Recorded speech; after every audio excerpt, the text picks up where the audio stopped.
So now that we have reviewed our calculations from the previous problem sets to refresh our memory on the numbers that we need for our future calculations, we will move on and focus mainly on the house wrap that will go around the exterior, the brick, and then the area covered by the overhang. So we'll do that 8 through 13, and we'll save our vinyl for our final calculation problem set.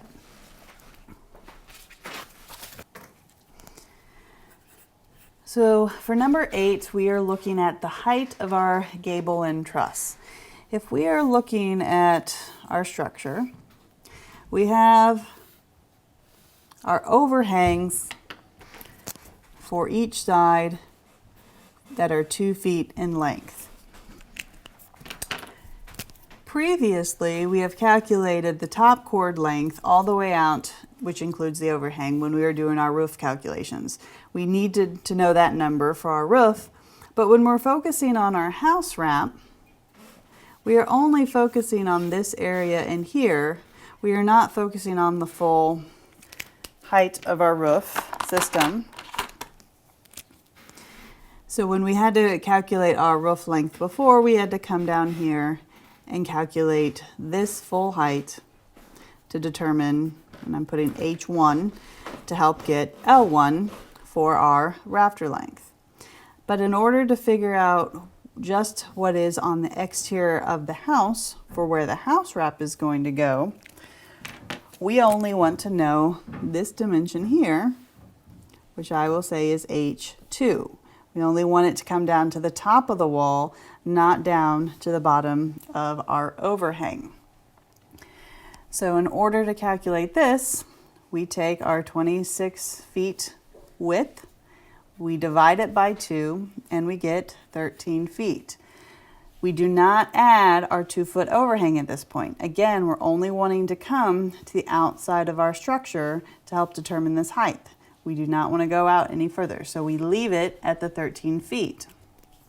With that, we can then calculate our height of H2 by using the same 412 slope, cross multiply. H2 is 4.33 feet, and that is the height of our gable end truss. So only the area that is the gable of the house, not our top cord, 4.33 is the height of the gable end truss.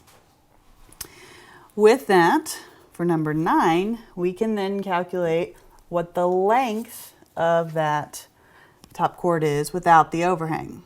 So what we're doing is we're calculating this. L2 is what I will call it. We can still use the Pythagorean theorem. This time it's the 4.33 squared plus the 13 squared, 13.7032, or I've just rounded it to 13.7 feet. So we will use these numbers for various things throughout our calculation. Number 10, we are looking at the total square foot of the gable ends. So we need to include both sides of the house. So this is the square foot of our gables. To draw another picture, again, just for reference, we have the top of our wall, we have our overhang. We are looking at this area, so it's the full area on both sides of the house. So we need to count for both of those. There's a couple ways that we can do it. If we drop a diagonal and do our 90 degrees, we can take 1/2 the base times the height. 1/2 our base of what we just determined, again, was our 13 feet. The height, H2, what we just calculated, the 4.33 feet.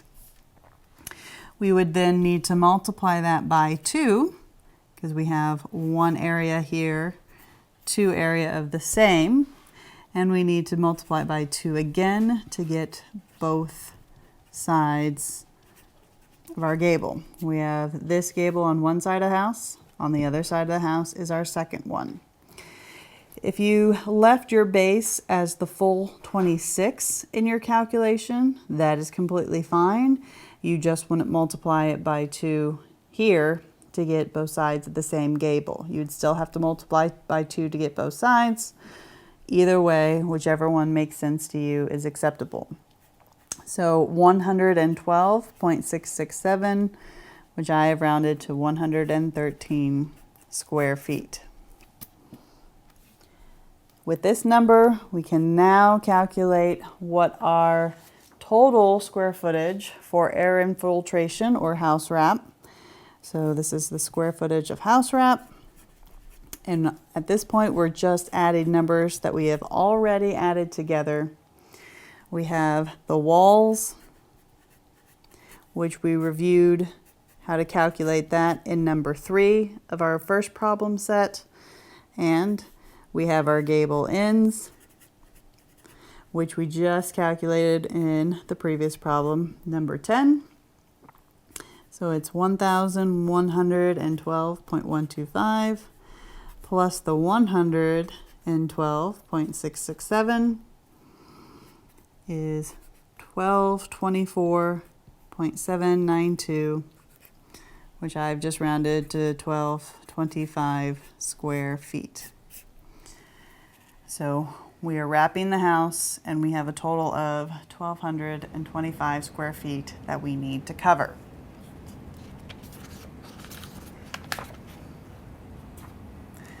Number 12, we're now going to start looking at the finished material that will go on top of our house wrap. So the next layer, so to speak. The first thing that we are going to look at is our brick. And so if we look at our different elevations, we can see that we only have brick on our front elevation. And the only place on the front elevation we have our brick is on the lower half. So we could figure out what the height of our brick is and then multiply it by the length of our structure and come up with a number that's pretty close.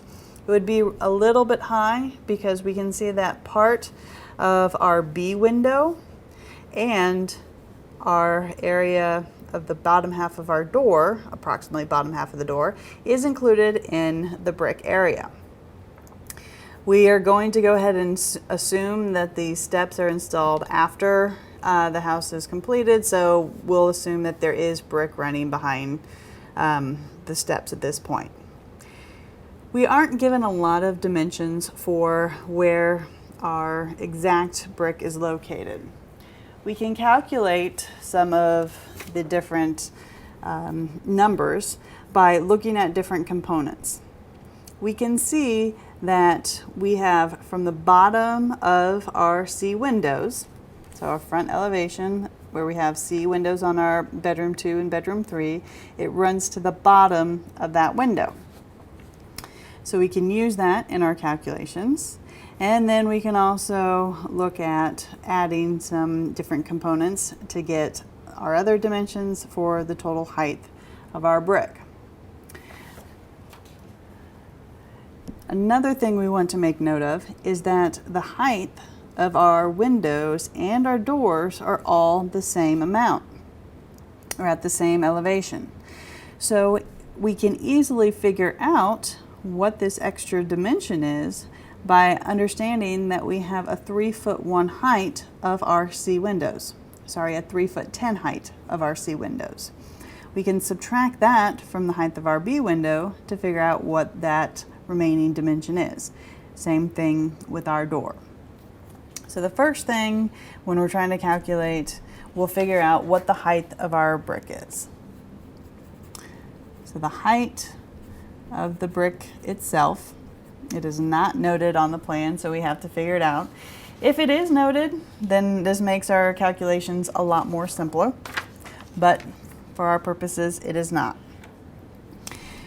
So we can find H1, this dimension here, from the top of the brick down to the floor system by subtracting that C height window from the door height window. We saw on the last sheet that the doors and windows are the same height at the top, and our door we know will sit on our subfloor once we go to install it. So we can figure out what that is by knowing our rough opening height of our door is 6'10". Subtract out the rough opening height of the window of 3'10", and we are left with 3 feet. So we can see that we have 3 feet from the top of the brick down to our floor system here. The second height can be found by adding the components of the floor system. So from our floor sheathing, the joist, the sill plate that's resting on top of the wall, and this 8-inch dimension that is from the top of the wall down to grade, which we can also see is where our brick stops. So that's our brick ledge, and so we can take our 3/4 inch sheathing, our 7 1/4 from our joist, our 1 1/2 from our sill plate, and our 8 inches from the top of the wall to finished grade for a total of 1 foot 5 1/2. If we add those numbers together, we can get the full height of our brick. So I'm going to write refer to drawing that we just went over. So H1 we determined is 3 feet. H2 in this problem is 1 foot 5 1/2 inches. So our full height of our brick is going to be the 3 plus the 1 foot 5 1/2, or 4 feet 5 1/2 inches.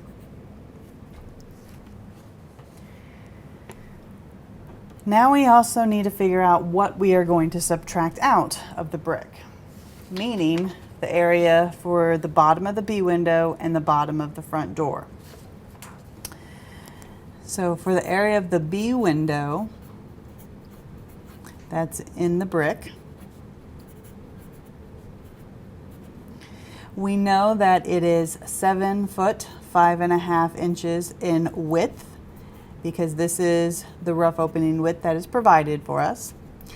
The height of that will be the 4'8", that is the height of the B window, minus the 3'10", that is the height of the C window. So again, since they have the same elevation at the top, we can subtract that out and get an answer that is 6.215 square feet. So we can subtract out 6.215 square feet from the B window when we calculate our brick number. We also want to figure out the door amount that's in the brick, so we can subtract that out. It is the front door. We know it is the 3'2". That's the width, the rough opening width. We can multiply that by the 6'10" door height, minus again the 3'10", that is the C window. If we do that, we get 9.5 square feet. So determining then the square foot of brick, we have the 4 foot 5 1/2 inch height. We have the 36 foot length for a total of 160.5 square feet. But we need to subtract out the B window and the door. So if we subtract out the 6.215 square feet and the 9.5 square feet, we have 144.875, or roughly 145 square feet of brick on our structure. So the last one we're going to look at in our problem set, number 13, is the area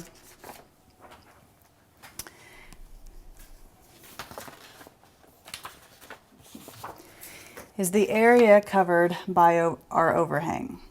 So if we take our wall section and blow it up a little bit, we can see that where we come up to the top of the wall and we have our double top plate, our overhang for our roof comes down, and then when we run our soffit horizontal to intersect with our wall, we notice that there's a portion that will not have exterior materials on that.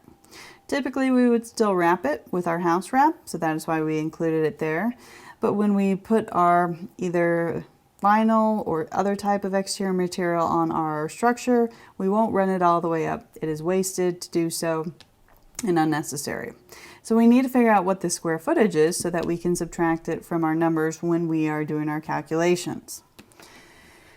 Again, it's just a matter of similar triangles and Pythagorean theorems that can help us figure out what this is. And actually, it's just the similar triangles. We don't even have to figure out what this angle is here. We know we have a 2-foot overhang that is given at our main or our eave overhang. We also know that our slope of our roof is 412. So going back to the similar triangles, 4 over 12, our height over 2 feet, we can cross multiply and see that we have 0.667 or 8 inches of our height of wall that is going to be in and covered by the overhang. So I'm going to put C drawing for height. So make sure you reference back to the drawing. Our height is 0.667 feet or 8 inches.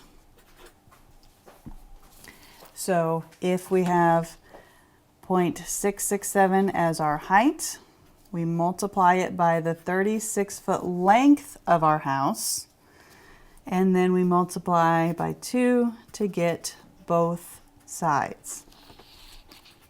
We have this on one side of the structure, we'll have it on the other side as well. Total, we end up with 48 square feet of wall area that is covered by our overhang. We'll need this number later when we're helping to determine what our vinyl numbers are. And that concludes our second problem set.